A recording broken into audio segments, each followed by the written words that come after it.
jänteviin jalkoihin ja lantti on varmasti lämmin tuossa alkutreenin perusteella. Pastori Zorvas, esitän sinulle tanssihaasteen. Pystytkö tanssimaan 5 kansantanssia 1 minuutin aikana? Onko paha rasti? Voin tietää, että paha, mutta olen vähän valmis.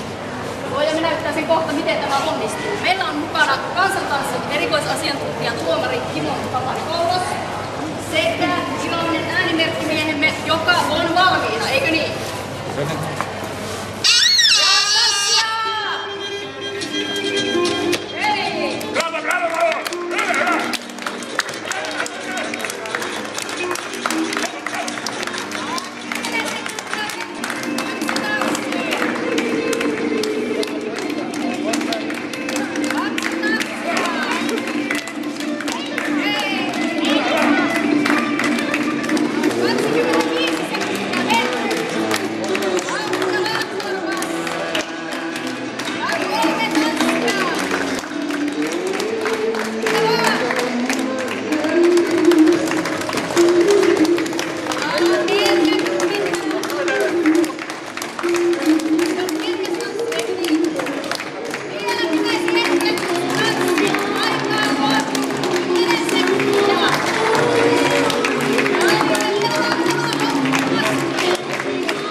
Onko tällaisen ilottelevan munaravin jälkeen mitään asiaa enää seuraavaksi?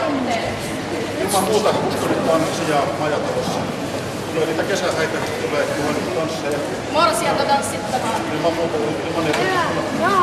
Ja vielä ihan seuraavaksi kaikkea noin. Mummon seuroissa varoitusta pastori Zorvas voi tulla milloin vaan. Jos tanssi meni suoniin ja sydämiin, niin ei muuta kuin äänestämään